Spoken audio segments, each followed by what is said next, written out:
Mi nombre es María Posada y este es un trabajo realizado entre Alejandra Peña y yo.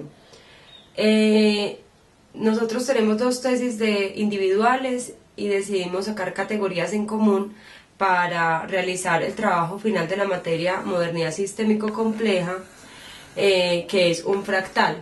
Entonces decidimos utilizar un mandala porque es una de las figuras que más se identifican y es un fractal, son totalmente simétricas y pueden llegar a tener un sinfín de lo micro a lo macro y vuelve otra vez de lo macro a lo micro. Entonces en este video vamos a explicar el mandala y se adjuntará con una narrativa descriptiva del mismo. Comencemos.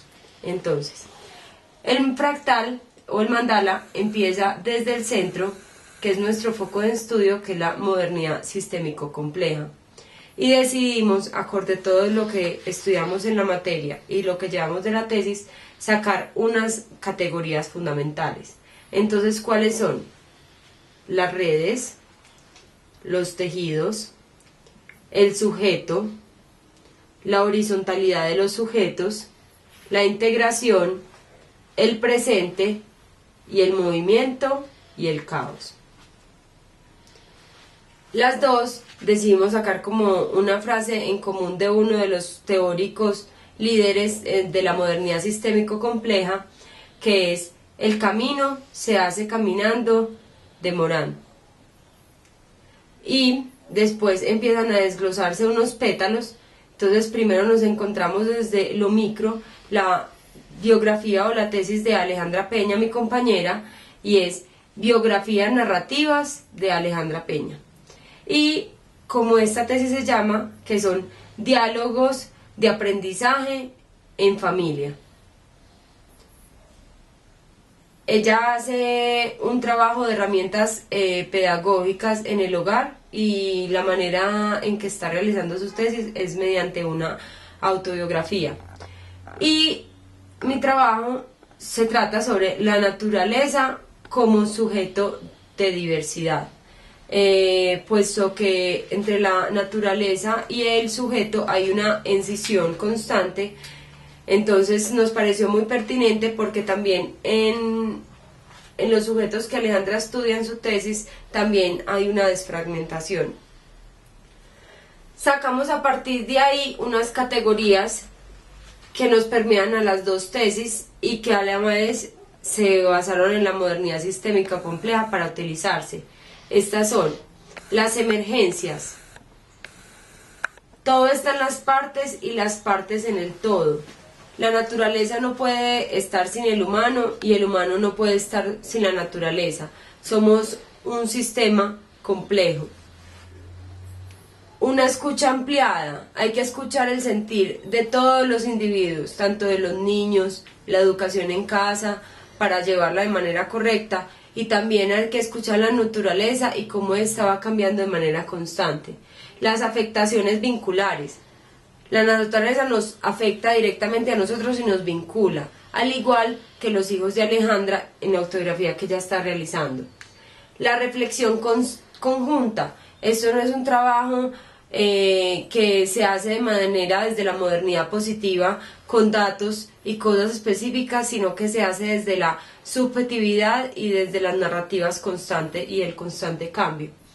El código de vida, la calma y el caos. Tanto la naturaleza como los sujetos estamos en ese ir y venir, en una calma y en un caos constante, y es de la modernidad sistémico compleja aceptarlo. El reconocimiento de las identidades. A la naturaleza no se le conoce como identidad y a los sujetos con sus particularidades tampoco. Todo se hace de manera genérica. Entonces, también eso es. La comprensión del sujeto afectado es comprender las personas que Alejandra está estudiando, que es un niño que tiene autismo, Alejandro un niño hiper inteligente, y Luana también una niña muy avanzada para la edad que ella tiene. El movimiento todos los días es una constante transformación y nada se queda estático. Por tanto, es un estudio que constantemente cambia y constantemente se mantiene en movimiento. La imitación son los roles tanto del maestro como de los padres, como el buen docente, quien da las buenas prácticas y las enseñanzas para reconocer esas identidades. La diversidad es aceptar que cada sujeto es diferente y tanto la naturaleza como sujeto también lo es. La desfragmentación es ver que nosotros no podemos vernos como entes fragmentados, sino que vernos todo de manera como un sistema, enraizados cada uno y como un tejido. La decolonización es aceptar que nosotros constantemente mediante la pedagogía, la academia, la escuela, estamos siendo colonizados con pensamientos que no son nuestros y que nos alejan de nuestra cultura. El decolonizarnos como una educación en casa o aceptar la naturaleza como sujeto son propuestas de decolonización. La alteridad, aceptar que el otro es diferente y ver al otro sujeto como un ente con derechos igual que uno. Y ese otro sujeto puede ser la naturaleza o personas completamente diferentes.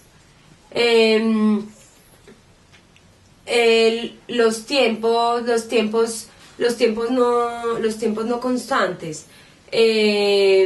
Nada se puede medir. Y los tejidos en construcción, todo se está tejiendo de manera constante. A partir de ahí sacamos otras categorías que conversan con nuestros teóricos en el marco teórico y que entre los dos marcos teóricos de las dos tesis también tienen cosas en común. Entonces, por ejemplo, apuesta por una vida digna, la necesidad de aceptación del caos y de la calma en nuestra vida y en el sistema, la emancipación de la educación bancaria y hegemónica. Todas nuestras dos tesis tienen esas propuestas. Un aprendizaje diferenciado y la naturaleza como sujetos de derechos. La naturaleza y la familia como sujetos afectados. La postura política y ética que propende por una educación libre y sistemática. El aprendizaje diferenciado y una naturaleza sin dominación. El reconocimiento del ambiente como rizoma del todo, vida o muerte. Mirar al otro como un sujeto y no como objeto. La naturaleza y la familia son el sustrato con el que se construye la cultura, no desde del mercado, desde la economía, sino que esas dos deberían ser las bases de la cultura para su constante transformación. Colocar al ser humano dentro de la naturaleza y reencantar la relación entre los dos, puesto que están en una relación de dominio y de manipulación. Relaciones sujeto y ambiente, horizontalidad, que eso no los presenta el modelo sistémico complejo. Las actividades articuladas, las ciencias sociales deben integrar la naturaleza.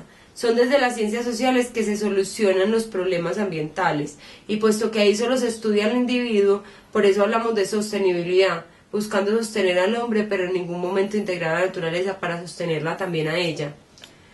La narrativa como expresión del yo y del otro, que no es otra cosa que desde nuestra subjetividad expresarnos y darnos a entender desde nuestras narraciones constantes.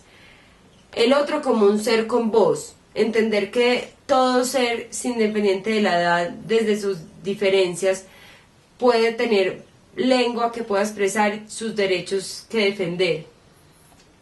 La investigación no es un ejercicio dado, es un ejercicio en construcción, puesto como lo decíamos anteriormente, como está en constante movimiento y es de manera subjetiva porque es sujeto, quiere decir que esta está constantemente construyéndose. Esto es como nuestra integración de las dos tesis en un mandala, y terminamos otra vez con las bases y categorías principales de la modernidad sistémico compleja, pero que a la vez son pilares también de este tipo de teoría, que es el movimiento, las interacciones, la identidad, la red, la diversidad, la doble vía, el sujeto, la dialogicidad, las emergencias, la incertidumbre, el contexto, el método en construcción, la reflexión, la dinámica, la undimbre de subjetividad y el pensamiento. Gracias a un estudio entre las dos, sentadas largo rato, logramos integrar las dos tesis y establecer que estas dos tesis están basadas en la modernidad sistémico compleja como método de aprendizaje y de estudio. Y es a partir de ahí que estamos formando nuestros conceptos y nuestra epistemología. Muchas gracias, profe, espero que le guste. Aparte, le va a llegar una fotografía del mandala de manera cerca y un análisis descriptivo del mismo.